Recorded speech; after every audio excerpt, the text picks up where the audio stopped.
नमस्कार प्रिय दर्शक बंधु आज भिडियोटी मिथुन राशि व्यक्ति बहुत गुरुत्वपूर्ण अटे कारण आज भिडियोटी रे आमे जानिबा 2025 वर्ष रे मिथुन राशि व्यक्ति जीवन में घटिबाकु जाउथिबा 6टी महत्वपूर्ण भविष्यवाणी विषय रे एवं एही 6टी महत्वपूर्ण भविष्यवाणी मिथुन राशि व्यक्ति जीवन में 2025 वर्ष रे घटिकी ही रहिबो।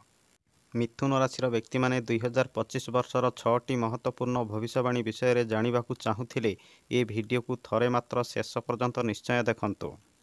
आउ जदि प्रथम करी आम चैनल रे आसीचंती ताहाले आम चैनल को सब्सक्राइब करंतु एवं वीडियो को गोटे लाइक करंतु शेयर करंतु आउ कमेंट बॉक्स रे सहृदय रे जय श्री राम जय शनिदेव अवश्य लिखंतु। एबे चलंतु दर्शक बंधु जानि नेबा मिथुन राशि व्यक्ति मानकर जीवन में घटिबाकु जाउथिबा 6टी महत्वपूर्ण भविष्यवाणी विषय रे। आउ जानि रखंतु जे एही कार्यक्रमटी चंद्र राशि एवं जन्म राशि पर आधारित अटे। मिथुन राशि व्यक्ति माने एबे ध्यान देखि शुणंतु। प्रथम भविष्यवाणीटी हेउअछि जे मिथुन राशि व्यक्ति मानकर बाहाघर प्रस्ताव बारंबार भांगी जाउथिला, जेते चेष्टा कले मध्य आपणकर बाहाघर हेई पारु नथिला, से व्यक्ति मानक पई मई मास 15 तारिख ठारू बाहाघरर प्रस्ताव आसीबाकू लागिबो एवं आपणक पई बाहाघरर प्रस्ताव फाइनल हेबार मध्य बहुत संभावना रही अछि। कारण 15 मई 2025 को देवगुरु बृहस्पति आपणकर प्रथम घर को विराजमान करिवे एवं देवगुरु बृहस्पति सप्तम दृष्टि रे आपणकर सप्तम घर को देखिबे। आउ जानि रखंतु जे सप्तम घर होइथाय मैरेज लाइफ रो घर। एही कारणरू मई मास 15 तारिख ठारू आपणक पई बाहाघरर प्रस्ताव फाइनल हेबार बहुत संभावना रही अछि। 2 नंबर भविष्यवाणीटी हेउअछि मिड 2025 पूर्वरू आपणकर मैरेज लाइफ रे भूल बुझामणा सृष्टि हेबार बहुत संभावना रही अछि एवं स्वामी स्त्री भितर आर्गुमेंट हेबार मध्य बहुत संभावना रही अछि।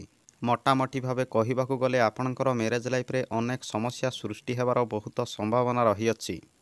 एथिपाई आपण माने आपणकर मैरेज लाइफ को विशेष ध्यान रखंतु एवं आपणकर मैरेज लाइफ रे जमा मध्य आर्गुमेंट करंतु नाही।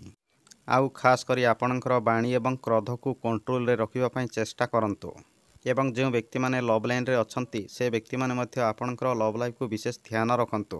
कारण मिड 2025 पूर्वरू आपणकर लव लाइफ रे मध्य अनेक समस्या सृष्टि हेबार बहुत संभावना रही अछि एवं आपणकर लव लाइफ रे दिने दिने किछि कारण न थाई मध्य भूल बुझामणा सृष्टि हेबो। आउ आपण माने मध्य दिने दिने आपणकर लव लाइफ रे निजे ही आर्गुमेंट सृष्टि करि पारंती। लव लाइन रे रहितवा व्यक्ति माने खास करी एही कथा को ध्यान रखंतु एवं कथावार्ता करिबा समय रे विशेष सावधान रो सहित कथावार्ता करंतु। 3 नंबर भविष्यवाणीटी हेउअछि मई मास 18 तारिख को राहुदेव आपणकर दशम घररू बाहरी आपणकर नवम घर को विराजमान करिवे एवं मिथुन राशि व्यक्ति माने ध्यान रखंतु जे जेबे राहुदेव आपणकर नवम घर को विराजमान करिवे मई मास 18 तारिख ठारू आपण माने जेकोसी मध्य शुभ कार्य करने चाहूथिले 100 थर भावी चिंतिक करंतु। जमा मध्य जलबाजी करंतु नाही किबा तरबर रे कोनोसी भी कार्य आरंभ करंतु नाही।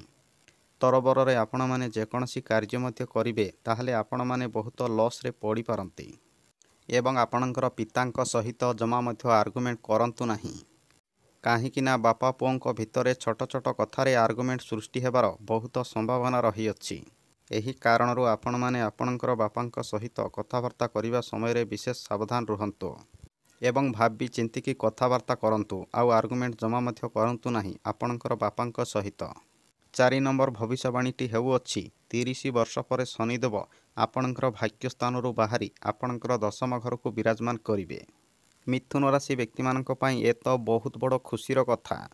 कारण कर्मफलर दाता शनिदेव पूरा 30 वर्ष पर आपणकर कर्म क्षेत्रर स्थान रे विराजमान करिवे एवं मिथुन राशि व्यक्ति माने जानि रखंतु जे एप्रिल मास 2025 ठारू आपणकर काम कार्य रे बहुत बड़ परिवर्तन आसीबो एवं आपणकर काम कार्य मध्य आपणक पई बहुत भलो चलिबो एवं मिथुन राशि व्यक्ति मानक पई आउ गुटिए खुशीर कथा हला जे जो मिथुन राशि व्यक्ति माने खाली रे बसिछंती किबा चाकरी अफिकारे रहिछंती से व्यक्ति मानकु एप्रिल मास 2025 ठारू चाकरी मिलिबार 90% जग मध्य रही अछि। काहीकिना शनिदेव आपणकर कर्म स्थान रे विराजमान करिवे एही कारणरू आपणकु चाकरी मिलिबार बहुत संभावना रही अछि।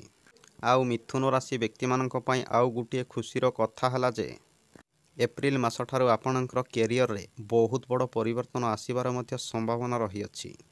ଏବଂ ଆପଣଙ୍କର କର୍ମକ୍ଷେତ୍ରରେ ମଧ୍ୟ ଆପଣଙ୍କୁ ବହୁତ ଭଲ ଲାଭ ମିଳିବାର ସମ୍ଭାବନା ରହିଅଛି। କିନ୍ତୁ ଗୋଟିଏ କଥା ଜାଣି ରଖନ୍ତୁ ଯେ ଯେବେ ଶନିଦେବ ଆପଣଙ୍କର ଦଶମ ଘରକୁ ବିରାଜମାନ କରିବେ, ଆପଣଙ୍କ ଉପରେ କାମ କାର୍ଯ୍ୟର ଭାର ଅଧିକରୁ ଅଧିକ ବଢ଼ିଯିବ ଏବଂ ଆପଣମାନେ ଅଧିକରୁ ଅଧିକ କଷ୍ଟ କରିବାକୁ ମଧ୍ୟ ବାଧ୍ୟ ହେବେ ଏବଂ ଆପଣମାନେ ବହୁତ କିଛି ନୂଆ ନୂଆ କାମ କାର୍ଯ୍ୟ ମଧ୍ୟ ଶିଖିବାକୁ ପାଇବେ। ଏବଂ ଆଉ ଗୋଟିଏ ଖୁସିର କଥା ହେଲା ଯେ ଯେବେ ଶନିଦେବ ଆପଣଙ୍କର ଦଶମ ଘରକୁ ବିରାଜମାନ କରିବେ, ଆପଣଙ୍କର ମ୍ୟାଚୁରିଟି ଲେଭେଲ୍ ବହୁତ ବଢ଼ିଯିବ ଏବଂ ଆପଣଙ୍କ ଭିତରେ ବହୁତ ଭଲ ଏନର୍ଜି ମଧ୍ୟ ରହିବ। ଏବଂ ଯେବେ ଶନିଦେବ ଆପଣଙ୍କର ଦଶମ ଘରକୁ ବିରାଜମାନ କରିବେ, ଆପଣଙ୍କର କାମ କାର୍ଯ୍ୟରେ ଏବଂ ବେପାର ବିଜନେସ୍ରେ ଆଉ ଆପଣଙ୍କର ଇନକମ୍ରେ ବହୁତ ଭଲ ଲାଭ ମଧ୍ୟ ମିଳିବାର ସମ୍ଭାବନା ରହିଅଛି। ଏବଂ ଯେଉଁ ବ୍ୟକ୍ତିମାନେ ଚାକିରି କରୁଛନ୍ତି ସେ ବ୍ୟକ୍ତିମାନଙ୍କୁ ପ୍ରମୋସନ୍ ମିଳିବାର ମଧ୍ୟ ବହୁତ ସମ୍ଭାବନା ରହିଅଛି। ଏବଂ ଯେବେ ଶନିଦେବ ଆପଣଙ୍କର ଦଶମ ଘରକୁ ବିରାଜମାନ କରିବେ, ଆପଣଙ୍କର ଜୀବନରେ ବହୁତ କିଛି ବଦଳି ମଧ୍ୟ ଯିବ ଆଉ ଆପଣଙ୍କର ଜୀବନରେ ବହୁତ ବଡ଼ ପରିବର୍ତ୍ତନ ମଧ୍ୟ ଆସିବ। 5 ନମ୍ବର ଭବିଷ୍ୟବାଣୀଟି ହେଉଅଛି ଦେବଗୁରୁ ବୃହସ୍ପତି ପୁରା 12 ବର୍ଷ ପରେ ଆପଣଙ୍କର ପ୍ରଥମ ଘରକୁ ବିରାଜମାନ କରିବେ ଏବଂ ଦେବଗୁରୁ ବୃହସ୍ପତିଙ୍କର ଦୃଷ୍ଟି ଆପଣଙ୍କର ରାଶିରେ ନବମ ଘରେ ଏବଂ ପଞ୍ଚମ ଘରେ ପଡ଼ିବ। ଆଉ ଜାଣି ରଖନ୍ତୁ ଯେ ଯେବେ ଦେବଗୁରୁ ବୃହସ୍ପତି ଆପଣଙ୍କର ପ୍ରଥମ ଘରକୁ ବିରାଜମାନ କରିବେ, ଆପଣଙ୍କର କାମ କାର୍ଯ୍ୟକୁ ଦେଖି ଲୋକମାନେ ଆପଣଙ୍କର ତାରିଫ ମଧ୍ୟ କରିପାରନ୍ତି ଏବଂ ଆପଣଙ୍କୁ ନେମ୍ ଫେମ୍ ମିଳିବାର ମଧ୍ୟ ବହୁତ ସମ୍ଭାବନା ରହିଅଛି ଏବଂ ଆପଣମାନେ ସାମାଜିକ କାର୍ଯ୍ୟରେ ଅଧିକରୁ ଅଧିକ ମନ ଧ୍ୟାନ ମଧ୍ୟ ଦେଇପାରନ୍ତି। ଆଉ ଆପଣମାନେ କିଛି ଗରିବ ଲୋକମାନଙ୍କୁ ଅଧିକରୁ ଅଧିକ ସାହାଯ୍ୟ ମଧ୍ୟ କରିପାରନ୍ତି ଏବଂ ଆପଣଙ୍କର ମ୍ୟାଚୁରିଟି ଏବଂ ଜ୍ଞାନ ମଧ୍ୟ ବହୁତ ବଢ଼ିଯିବ। ଆଉ ଯେବେ ଦେବଗୁରୁ ବୃହସ୍ପତି ଆପଣଙ୍କର ପ୍ରଥମ ଘରକୁ ବିରାଜମାନ କରିବେ, ଆପଣଙ୍କ ଭିତରେ ବହୁତ କିଛି ବଦଳିଯିବ, ଯେମିତିକି ଆପଣଙ୍କର କଥାବାର୍ତ୍ତା ବଦଳିଯିବ ଏବଂ ଆପଣଙ୍କର ଚିନ୍ତାଧାରା ମଧ୍ୟ ବହୁତ ବଦଳିଯିବ ଏବଂ ଆପଣମାନେ ଯେଉଁ ଭୁଲ କରିବେ ସେ ଭୁଲକୁ ଆପଣମାନେ ଶୀଘ୍ର ମଧ୍ୟ ନିଜେ ହିଁ ମାନିଯିବେ। ଏବଂ ମିଥୁନ ରାଶି ବ୍ୟକ୍ତିମାନଙ୍କ ପାଇଁ ଆଉ ଗୋଟିଏ ଖୁସିର କଥା ହେଲା ଯେ ଯେଉଁ ମିଥୁନ ରାଶିର ବ୍ୟକ୍ତିମାନଙ୍କୁ ସନ୍ତାନ ନାହିଁ ସେ ବ୍ୟକ୍ତିମାନଙ୍କୁ ସନ୍ତାନ ପ୍ରାପ୍ତିର ଯୋଗ ମଧ୍ୟ ବନିବ ଏବଂ ଆପଣଙ୍କୁ ସନ୍ତାନର ସୁଖ ମିଳିବାର ମଧ୍ୟ ବହୁତ ସମ୍ଭାବନା ରହିଅଛି। କାହିଁକି ନା ଯେବେ ଦେବଗୁରୁ ବୃହସ୍ପତି ଆପଣଙ୍କର ପ୍ରଥମ ଘରକୁ ବିରାଜମାନ କରିବେ, ଆପଣଙ୍କର ପଞ୍ଚମ ଘରକୁ ଦୃଷ୍ଟି ଦେବେ। ଏହି କାରଣରୁ ମଇ ମାସ 15 ତାରିଖ ଠାରୁ ଆପଣଙ୍କ ପାଇଁ ସନ୍ତାନ ପ୍ରାପ୍ତିର ଯୋଗ ଅଧିକରୁ ଅଧିକ ରହିଅଛି। ଆପଣମାନେ ଚାହିଁଲେ ମଇ ମାସ 15 ତାରିଖ ଠାରୁ ଫ୍ୟାମିଲି ପ୍ଲାନିଂ କିମ୍ବା ସନ୍ତାନ ପ୍ଲାନିଂ ମଧ୍ୟ କରିପାରିବେ। ଏବଂ ବୃହସ୍ପତିଙ୍କର ଦୃଷ୍ଟି ଆପଣଙ୍କର ଭାଗ୍ୟ ସ୍ଥାନରେ ପଡ଼ିବା ଯୋଗୁଁ ଆପଣଙ୍କର ଭାଗ୍ୟ ମଧ୍ୟ ଆପଣଙ୍କ ପାଇଁ ବହୁତ ଭଲ ରହିବ ଏବଂ ଆପଣଙ୍କର ଭାଗ୍ୟ ସହ ଜଡ଼ିତ କାର୍ଯ୍ୟରେ ଦେବଗୁରୁ ବୃହସ୍ପତି ଆପଣଙ୍କୁ ଅତ୍ୟନ୍ତ ଶୁଭ ଫଳ ମଧ୍ୟ ପ୍ରଦାନ କରିବେ। ଶେଷ ଏବଂ 6 ନମ୍ବର ଭବିଷ୍ୟବାଣୀଟି ହେଉଅଛି କେତୁଦେବ ଆପଣଙ୍କର ରାଶିରୁ ଚତୁର୍ଥ ଘରରୁ ବାହାରିଯିବେ। ମିଥୁନ ରାଶିର ବ୍ୟକ୍ତିମାନେ ଧ୍ୟାନ ରଖନ୍ତୁ ଯେ ଯେବେ କେତୁଦେବ ଆପଣଙ୍କର ଚତୁର୍ଥ ଘରରୁ ବାହାରିଯିବେ, ଆପଣଙ୍କର ମାଆଙ୍କ ଉପରେ ଅଧିକରୁ ଅଧିକ ଟେନସନ୍ ବଢ଼ିଯିବ ଏବଂ ଆପଣଙ୍କର ମାଆ ଅଧିକରୁ ଅଧିକ ଚିନ୍ତା ମଧ୍ୟ କରିପାରନ୍ତି। ଆଉ ଆପଣଙ୍କର ମାଆଙ୍କ ଜୀବନରେ ଅନେକ ସମସ୍ୟା ମଧ୍ୟ ଲାଗି ରହିବ ଏବଂ ଆପଣଙ୍କର ମାଆଙ୍କର ହେଲ୍ଥ ପ୍ରତି ମଧ୍ୟ ସବୁବେଳେ ଛୋଟ ମୋଟ ସମସ୍ୟା ଲାଗି ରହିବ। ଆଉ ଆପଣମାନେ ମଧ୍ୟ ଆପଣଙ୍କର ମାଆଙ୍କର ହେଲ୍ଥକୁ ନେଇ ଅଧିକରୁ ଅଧିକ ଟେନସନ୍ ମଧ୍ୟ ଦିନେ ଦିନେ ରହିପାରନ୍ତି। କିନ୍ତୁ ଆପଣଙ୍କ ପାଇଁ ଆଉ ଗୋଟିଏ ଖୁସିର କଥା ହେଲା ଯେ ଯେବେ କେତୁଦେବ ଆପଣଙ୍କର ଚତୁର୍ଥ ଘରରୁ ବାହାରିଯିବେ, ବର୍ଷ ବର୍ଷ ଧରି ଅଧା ରହିଥିବା ଆପଣଙ୍କର ସବୁ କାମ କାର୍ଯ୍ୟ ଆପଣଙ୍କ ପାଇଁ ପୂରଣ ହୋଇଯିବ। ଏବଂ ଯେଉଁ ମିଥୁନ ରାଶିର ବ୍ୟକ୍ତିମାନେ ଜମିବାଡ଼ି ପ୍ରପର୍ଟି ଡିଲ୍ କରିପାରୁନଥିଲେ, ଯେବେ କେତୁଦେବ ଆପଣଙ୍କର ଚତୁର୍ଥ ଘରରୁ ବାହାରିଯିବେ, ଆପଣମାନେ ଜମିବାଡ଼ି ପ୍ରପର୍ଟି ମଧ୍ୟ ଡିଲ୍ କରିପାରନ୍ତି ଏବଂ ଆପଣମାନେ ଆପଣଙ୍କର ମନ ପସନ୍ଦର ଯେକୌଣସି ଜିନିଷ ମଧ୍ୟ କିଣିବାକୁ ଚାହୁଁଥିଲେ କିଣିପାରିବେ। ଆଉ ଯେବେ କେତୁଦେବ ଆପଣଙ୍କର ଚତୁର୍ଥ ଘରରୁ ବାହାରିଯିବେ, କିଛି ମିଥୁନ ରାଶିର ବ୍ୟକ୍ତିମାନେ ଗାଡ଼ି ମଧ୍ୟ କିଣିପାରନ୍ତି ଏବଂ କିଛି ମିଥୁନ ରାଶିର ବ୍ୟକ୍ତିମାନେ ମନ ପସନ୍ଦର ଡିଜିଟାଲ କିମ୍ବା ଇଲେକ୍ଟ୍ରିକ୍ ଜିନିଷ ମଧ୍ୟ କିଣିପାରନ୍ତି। ଦର୍ଶକ ବନ୍ଧୁ, ଏ ଥିଲା 2025 ବର୍ଷର ମିଥୁନ ରାଶି ବ୍ୟକ୍ତିମାନଙ୍କର ଜୀବନରେ ଘଟିବାକୁ ଯାଉଥିବା 6ଟି ମହତ୍ତ୍ୱପୂର୍ଣ୍ଣ ଭବିଷ୍ୟବାଣୀ। ଯଦି ଆପଣମାନଙ୍କୁ ଏ ଭିଡ଼ିଓଟି ପସନ୍ଦ ଲାଗିଥାଏ ତାହେଲେ ଭିଡ଼ିଓକୁ ଲାଇକ୍ ଏବଂ ସେୟାର କରନ୍ତୁ। ଧନ୍ୟବାଦ।